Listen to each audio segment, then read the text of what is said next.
Merhabalar değerli arkadaşlarım. Kürtçe öğrenmeye devam ediyoruz. Ben Hamza Tokbak. Bu dersimizde Kürtçenin yer bildiren edatlarını öğreneceğiz arkadaşlar. Lkudere'ye nerede anlamında bir sorumuz var ve cihda yer anlamına geliyor. Şimdi bir şeyin, bir varlığın nerede olduğunu nasıl ifade edeceğiz Kürtçe'de? Bazı kullandığımız edatlarımız var arkadaşlar. Şimdi L ifadesi bildiğimiz D'de arkadaşlar. Bulunma. Mesela Dilan le maleye. Dilan evdedir. Mal ev anlamına geliyor arkadaşlar. İkinci ifademiz bir ikili ifade. Bu ikili ifade kelimesine çok dikkat etmenizi istiyorum. Bazı edatlarımız ikili bir şekilde kullanılıyor. İki parçadan oluşuyor. Bazen üçe de çıkabiliyor arkadaşlar. Gül de güldan kedene. Güller vazonun içinde. Şimdi burada d ve d ifadesi tek bir yapı arkadaşlar. Bir şeyin içinde anlamında kullanılıyor. Yani gül vazonun içinde. Güldank vazo arkadaşlar. Dolayısıyla içinde bulunulan kabın önüne ve arkasına d, d şeklinde kullanılıyor. Gül, d, güldank edene. Güller vazonun içindeler. Geldik üzerinde anlamına gelen leser. Yine bir ikili ifade arkadaşlar. Pırtuk leser maseyene. Kitaplar masanın üzerinde. Leser üzerinde. Pırtuk kitap arkadaşlar. Geldik şu yapımıza arkadaşlar. Liber bir şeyin önünde anlamına gelir. Yine bir ikili ifademiz. Yani liber. Azat. Liber paceyeye. Azat pencerenin önündedir. Liber önünde. Şimdi şuraya geldik. Lirah bir şeyin yanında, kenarında anlamında lirah ifadesini kullanırız. Kursi lirah maseye.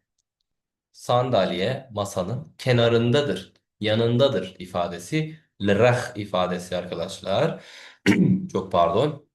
Şimdi geldik karşısında ifadesini söylemeye. Bu da yine ikili bir yapımız. Lehember ikili yapısı.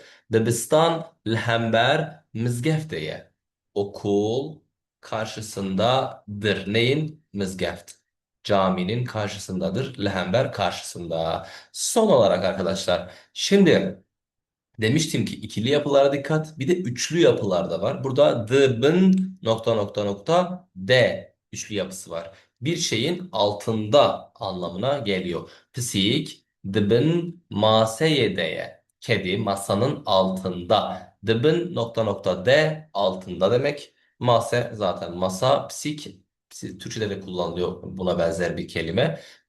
Kedi arkadaşlar. Sondaki y'ler veya işte kullandığımız e, n ifadelerini önceki derslerimizde şahıs ekleri olarak işlemiştik arkadaşlarım.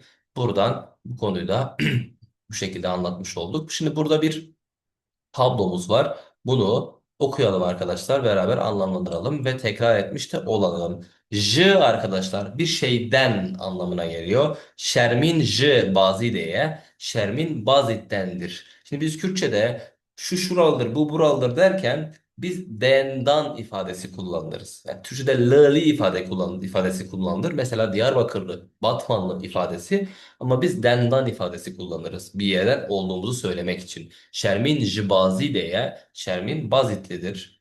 Ronahil Ahmede'ye, L bulunma, D'de anlamına gelir demiştik. Ronahi Ahmet'tedir. Liser üzerinde, Çivik liser darene, kuşlar ağacın üstündedir. Liber bir şeyin önündeydi. Zarok liber malene, çocuklar evin önündedir. Lireh kenarında. Dibistan lireh dereye, okul kilisenin yanındadır. Lehember önünde. Ev lehember zaningeheye, o üniversitenin önündedir. Ya da karşısındadır. De içinde anlamına geliyordu arkadaşlar. Huandekar de fergehedene, öğrenciler okulun içindedir arkadaşlar diyor. Dibin nokta nokta de bir şeyin altında anlamına geliyordu. Lenusk yani defter. Dibin Pirtukiye'de kitabın altındadır ifadesini kullanıyor. Fark ettiyseniz arkadaşlarım edat aldıktan sonra edattan hemen sonraki kelime sonlarında e harfi artmış arkadaşlar. Normalde bu kelimenin ismi bazittir. Yani bildiğimiz Doğu Beyazıt arkadaşlar. Bazit ifadesine niye eki ekledim? Şurada edatım geldi arkadaşlar. Şu edatlardan dolayı eki ekledim. Şimdi eğer bir erkekse eğer arkadaşlarım sonuna eki ekleyeceğim. Bir edat gelirse bir kelimenin bir ismin önüne bir edat gelirse o kelimenin sonuna eğer dişi ise sonuna ifadesi kullanıyorum. Kullandığımız kelimeler hep dişi arkadaşlar. O yüzden edattan sonra gelen kelimenin sonuna yani ismin sonuna eki kullandım. Bu da Kürtçe'ye has bir kuraldır arkadaşlar. Anlatacaklarımız bu kadardı bu dersimizde. Kendinize çok cici bakın. Kendinize çok iyi bakın arkadaşlar. Bahatri ve hamiyat.